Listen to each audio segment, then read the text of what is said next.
নমস্কার বন্ধুরা, কেমন আছেন সবাই? সুপ্রভাত কিচেনে আপনাদের সবাইকে স্বাগত। আজ আবারও একটা রান্নার ভিডিও নিয়ে চলে এলাম। প্রতিদিনই মাছ, মাংস, ডিম খাওয়া হচ্ছে, ডিসাইড হলো আজকে ডালের বড়া ঝাল হবে। তো মসুর ডাল আমি 10 মিনিট আগে ভিজিয়ে রেখেছিলাম। ডালগুলো সব ভিজে গেছে, তো এগুলোকে আমি প্রথমে মিক্সচারে বেটে নেব। তো প্রথম থেকে লাস্ট পর্যন্ত ভিডিওটি দেখার অনুরোধ রইল। প্রথমেই আমি ডালগুলোকে সব ভালো করে ধুয়ে নিয়েছি, আগে বেটে নিই। দেখুন ডালটা আমার বাটা হয়ে গেছে। দেখুন ডালটা আমি একটু সামান্য খিঁচড়ে গেছি, মানে হাতে ওই বালির মতো ঠেকছে। এটা রাখলে কি হবে, খুব সুন্দর খেতে লাগবে। চলুন মশলাটা বেটে নিই। জিরে, ধনে, আদা, রসুন, কাঁচা লঙ্কা। প্রথমেই আমি ডালটাকে ভালো করে মিনিট 5 ধরে ফেটিয়ে নুন, হলুদ গুঁড়ো আর জিরে দিয়েছি। দেখুন বন্ধুরা, আমি কিন্তু ভালো করে ফাটিয়ে নিচ্ছি। এটাকে খুব সুন্দর করে ফাটাতে হবে যাতে এগুলো ভালো করে ফোলে। এবার আমি কড়া গরম হয়ে গেছে, তেল দিয়ে দিচ্ছি। এবার বড়াগুলো আমি ভেজে নেব। জানেন বন্ধুরা, আমার ছেলে কিন্তু সবজি আর ভালো করে খেতে চায় না, কিন্তু বড়াটা মানে খেতে খুবই ভালোবাসে। আপনি যেরকমভাবে সবজি যদি বেটেও বড়া করে দেন, ও বুঝতে পারবে না, খেয়ে নেয়। সেবারে যেমন আমি কাঁচকলা, আগের ভিডিও কাঁচকলার কোপ্তা করেছিলাম। কাঁচকলা তো মোটেই পছন্দ করে না, কিন্তু ওটাকে কোপ্তা করেছিলাম বলে খেয়েছিল। খেতে মজা করে খেয়েছে, বলছে মা ভালো হয়েছে। কীরকম ফুলেছে, এবার আমি এটাকে উল্টে দেবো।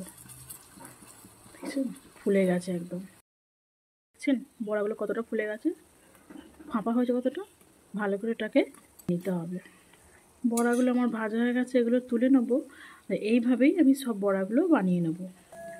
দেখুন সবকটা বড়া আমার ভাজা হয়ে গেছে। এবার আমি মশলাটা বানিয়ে নেব। প্রথমে দেবো 1 চিমটে হিং, দেবো তেজপাতা, শুকনো লঙ্কা আর একটু 5 ফোড়ন। ফোড়নটা আমার ভাজা হয়ে গেছে। এবার দিয়ে দেবো পেঁয়াজটা। আমি কিন্তু বড়ার ঝালটা কাসুন্দি দিয়ে বানাবো, ঝাল করব। তো কাসুন্দি দিয়ে করলে খুব সুন্দর হয়, হালকা ঝাল ঝাল টক টক, খুব সুন্দর খেতে। চলুন, পেঁয়াজটা ভাজা হয়ে এসছে, দিয়ে দেবো একটু বড় সাইজের টমেটো। পরিমাণ মতো নুন দিয়ে দেবো। এরপরে আদা রসুনের পেস্টটা দিয়ে দেবো। মশলাটা ভাজা হয়ে গেছে, এবার দিয়ে দেবো হলুদ গুঁড়ো, অল্প করে কাশ্মীরি লঙ্কার গুঁড়ো। এবার মশলাটা ভালো করে আমি কষিয়ে নেব। এবার টমেটোগুলো একটু খুন্তি দিয়ে ফেলে দেবো। জানেন বন্ধুরা, সকালে কথা হলো আজকে নিরামিষ খাবো। জানেন তো, বাবা কিন্তু একদম নিরামিষ খেতে পারে না, উনি একটু অন্য ধরনের মানুষ। বললো মুখে, আবার দেখছি ডিম নিয়ে চলে এলো, বলে আমাদেরকে ডিম ভেজে দেবে। আর নিরামিষ আর হলোই না। বাবা মা যেদিন থেকে এসেছে সেদিন থেকে তো মাছ মাংসর ঘরে মানে কোনো বন্ধই নেই।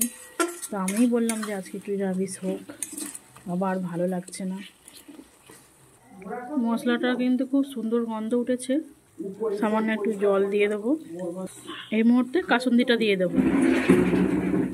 এবার জলটা দিয়ে দেবো। ঝোলটা আমার ফুটেই গেছে। এবার ধনে পাতাগুলো এর মধ্যে দিয়ে দেবো। ঝোলটা বেশি করেই করলাম, কেন বড়াতে সব টেনে নেবে। বড়াগুলো এবার দিয়ে দেবো।